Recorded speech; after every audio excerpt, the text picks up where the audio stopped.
All right, let's take a look at our notes for 6.7, and we're going to look at best fit lines and their analysis.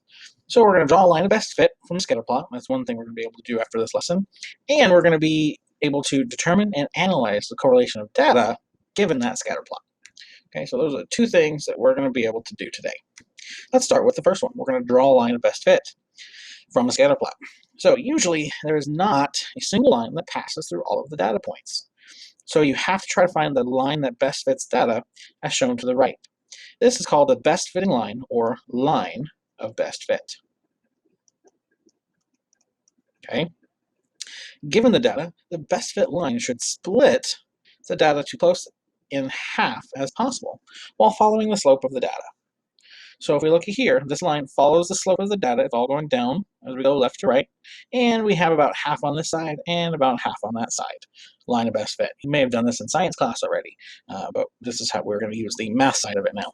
All right, so let's take a look. We're going to practice drawing our line of best fit. One strategy that I like to do is if this data goes up left to right, kind of follow it. So it kind of does the same process on this uppermost point there, and then kind of doing the same thing on this lowermost point so that all the data fits nicely and evenly in between two lines. And then we're just going to split that in half.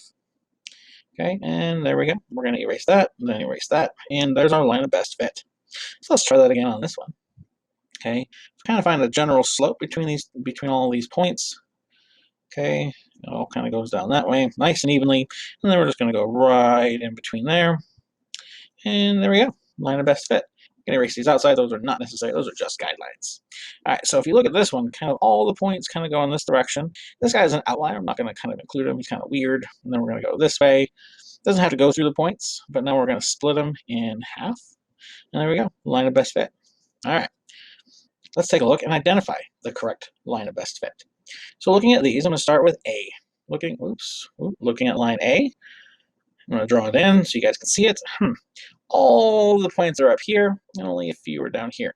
That is disproportionate. That is not an equal. It's not split in half, so A's out. I'm going to stick down here and look at C. And if we look, yes, C does kind of split the points evenly in half on either side, okay? But they all go in the wrong direction, okay? All these points are going down, C goes up, so C is out. So that leaves us only with B. Process of elimination. All right, let's take a look. We're going to start down here at C. Again, C, here we got 2 points there, and all these other points up here, so C's out. B, here's the line. C got most of the points here, most of the points there, so it's about 50-50. So I'm going to go ahead and say that B is our best fit, because just to finally check, we're going to look at A. Some points are up here, most of them are down there. That's, again, disproportionate, so A is out.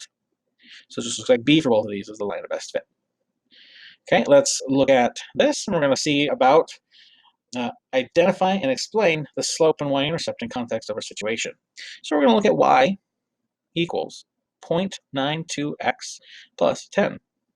So our slope here is 0.92, and our y-intercept is 10.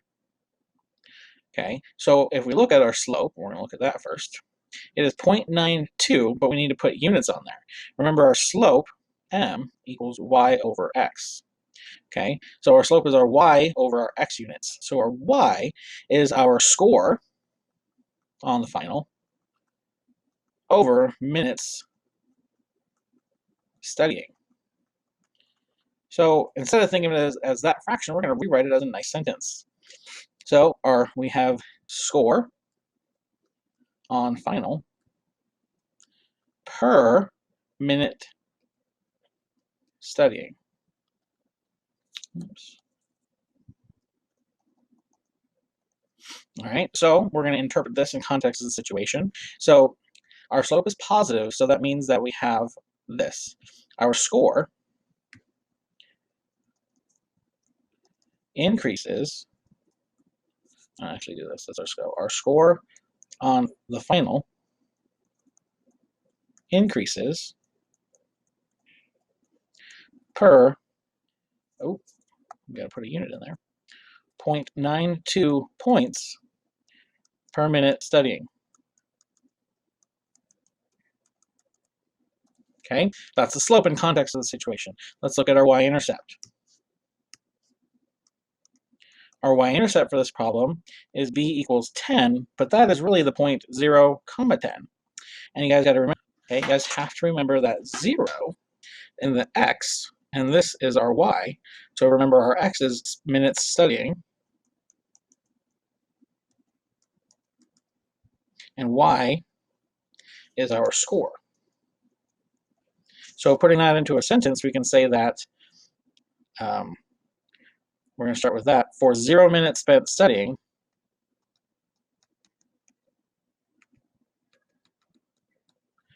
our score is 10 points.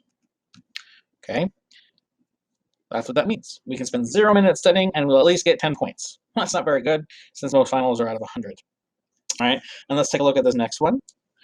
The scatter plot displays data from a report about teen spending, where X is the time in minutes after arriving at the mall, and Y is the money in dollars remaining in the teen's bank account.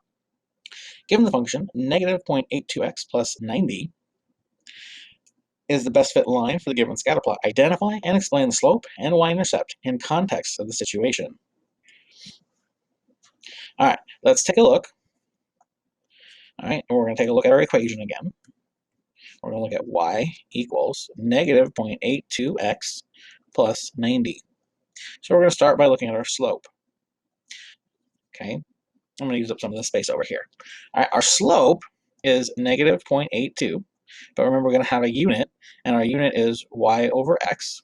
So remember that our y is the money in dollars in the bank account. So we'll say money in a bank account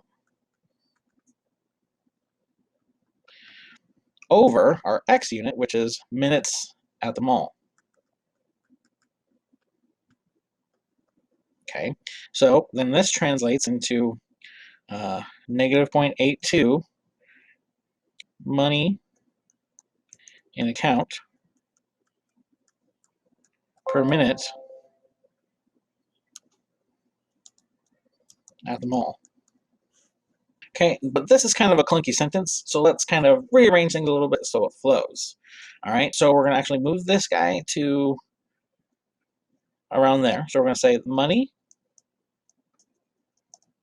in account, and because the number is negative, we can say decreases by 0.82 dollars, because that's our unit, per money, per minute at the mall. So that sentence is a little more flowing. So we can say money in our account decreases by 0.82 dollars per minute at the mall. And now let's talk about our y-intercept. Our y-intercept in this case is that guy, so it's 90. But you know what? Let's rewrite that as a point, because our y-intercept is really the point 090. So we can say this is minutes at the mall, and that is dollars in the account. Okay, so at time 0, when we get to the mall, so we'll say after 0 minutes at the mall, our account has $90. Okay, so you can rephrase that. So you can say, before arriving at the mall, our account has $90, or we start with $90 in our bank account, and it just goes down from there. All right, let's move on. Let's talk now about correlation, or correlation, however you want to say it. Okay, how strong the relationship between the variables is. That's what correlation means. Okay, blank means the points can be approximated by a line with positive slope. So the vocabulary word there is a positive correlation.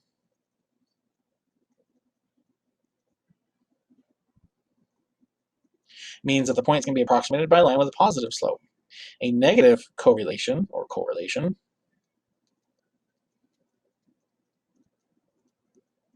means that the points can be approximated by a line with negative slope. Points that cannot be approximated by a line have no correlation. Okay, so basically the positive means that as you read left to right and the points rise, that's positive. As you go left to right and your points decrease, okay, that means a negative correlation.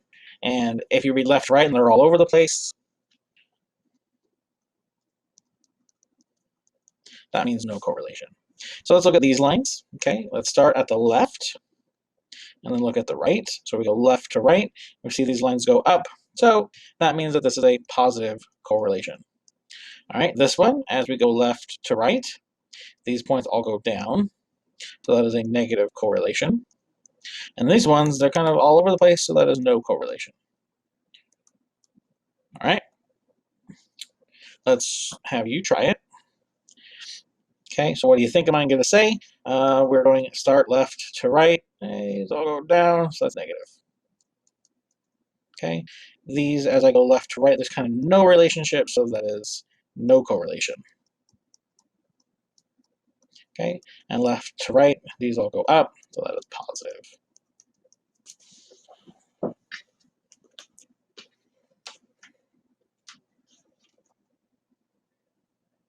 All right, and now let's look at our R value.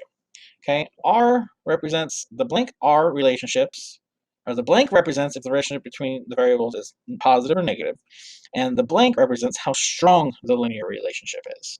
So the slope represents if the relationship between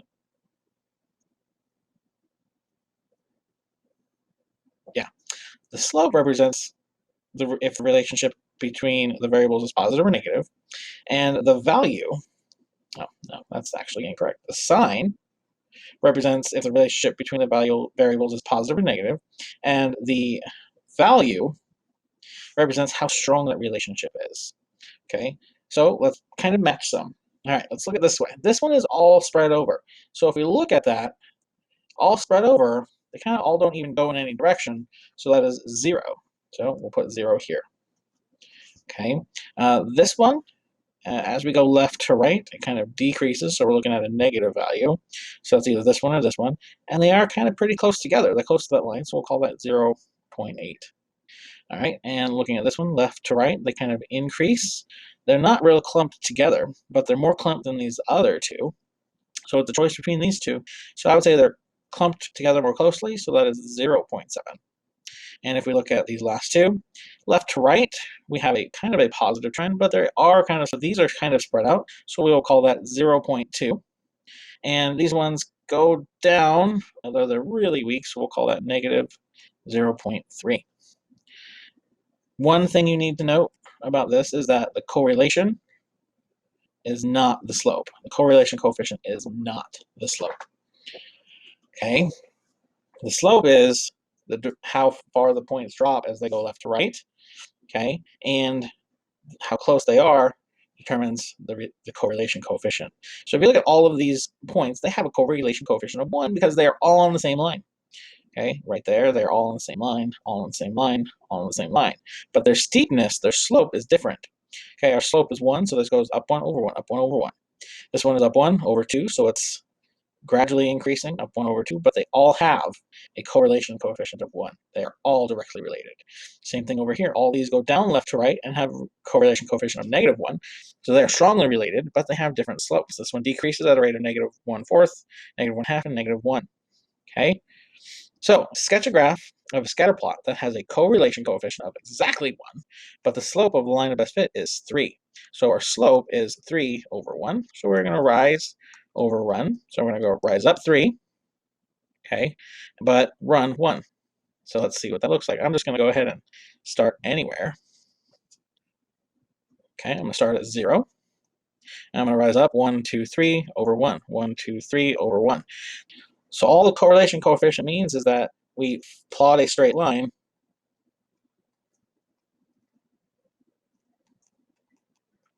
with this slope.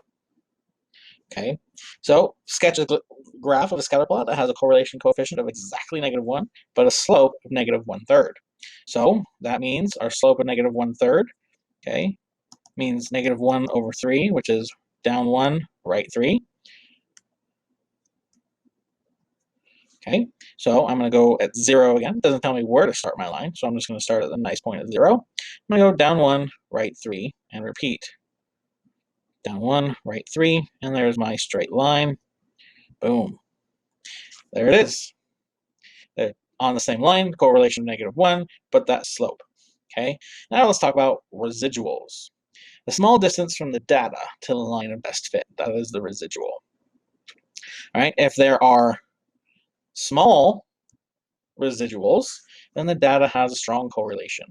If there are large residuals, then the data has a weak correlation. If you look here and we draw a line, okay, all these points to the line, all those little residuals are small. Those last few, those are outliers, but it's still a strong relationship. These ones, however, if we draw a line to all of them, okay, you can see how varied they are, and that some of them are a little large. So we're going to have large residuals. Okay, and that's our lesson.